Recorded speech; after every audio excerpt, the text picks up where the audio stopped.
أطاحت بأسعار العملات الرقمية التي شهدت تراجعات قياسية في أسعارها منذ بداية العام الجاري. هذه الضربة تمثلت في إعلان شركة باينانس التي تعد أحد أكبر مواقع تداول العملات الرقمية في العالم تخليها عن صفقتها الكبيرة المتمثلة في شراء منصة FTX للعملات المشفرة. وأوضحت باينانس أنها ستتخلى عن شراء تلك البورصة الرقمية نتيجة لمخاوف تتعلق بممارساتها التجارية وبسبب التحقيقات التي تجريها الولايات المتحدة بشأن أداء هذه المنصة، إضافة إلى معاناة هذه البورصة من أزمة سيولة قياسية. وكشفت صحيفة فاينانشال تايمز البريطانية أن منصة FTX صارت في حاجة ماسة إلى 8 مليارات دولار، وذلك لتعرضها لعمليات سحب أموال قياسية من عملائها.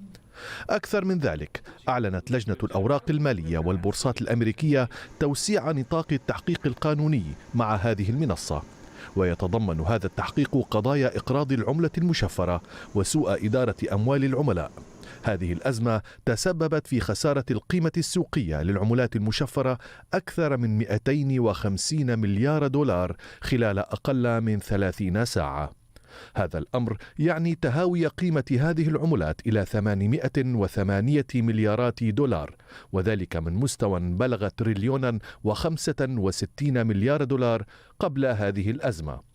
أكثر من ذلك، خسرت عملة بيتكوين خلال 24 ساعة فقط أكثر من 12% من قيمتها، كما خسرت تلك العملة المشفرة 20% من قيمتها خلال 7 أيام. كما نقلت وكالة بلومبرغ عن مصادر مطلعة قولها إن مؤسس منصة FTX سام بانكمان فرايد قد يتقدم بطلب لإعلان إفلاسه إذا لم تحصل المنصة على تمويل. وبحسب مؤشر بلومبرغ للمليارديرات، انخفض صافي ثروة فرايد من 15 مليارا و600 مليون دولار يوم الاثنين الماضي إلى 991 مليونا ونصف المليون دولار.